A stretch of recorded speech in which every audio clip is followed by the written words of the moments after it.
په ساختمانونو کې د کالمونو د ډیزاین لپاره 8 بنسټیزې قاعدې.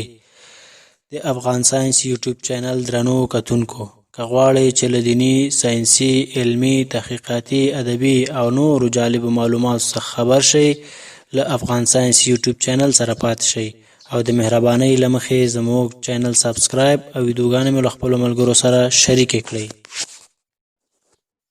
لومړی شمیره: د پایو کوچنۍ یعنې اصغري اندازې په نظر کې نیول چې له کودونو سره سم ښودل شوي دي، لکه د ECI کود مطابق 250 په 250 ملي متر مربع کې، د IS 2000 کود مطابق 225 په 225 ملي مترو کې، د برتانوي کود یعنې BS مطابق 200 په 200 ملي مترو کې.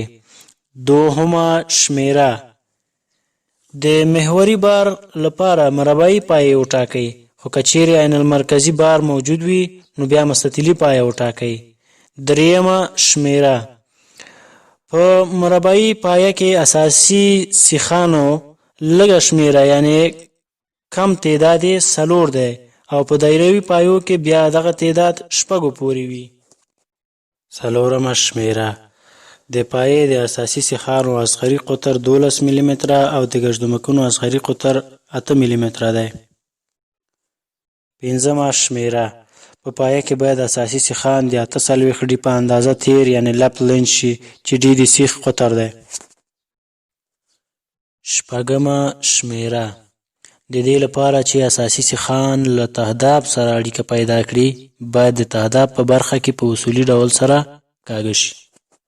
اوومه شمیره: په پایه کې باید د سیخانو فیصدي د کودونو مطابق د فیصدي له دې اصغري اندازو څخه کمه نه شي.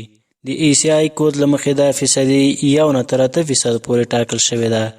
د برتانوي کود له مخې 0.4 نه تر 6% پورې ټاکل شوې ده، مګر د IS 2000 کود له مخې بیا دا فیصدي د 0.8 څخه تر 6% پورې ټاکل شوې ده. په پای کې اتمه شمیره: په پایه کې باید د کانکریټو مارک له M200 او د اساسي سیخانو مارک له 4155 ګریډ څخه کم نشي. د افغان ساینس یوټیوب چینل درنو کتونکو، که غواړئ چې همدا ډول نورې معلوماتي او خوندورې ویډیوګانې ترلاسه کړئ نو د دې لپاره زموږ د چینل ملاتړ وکړئ.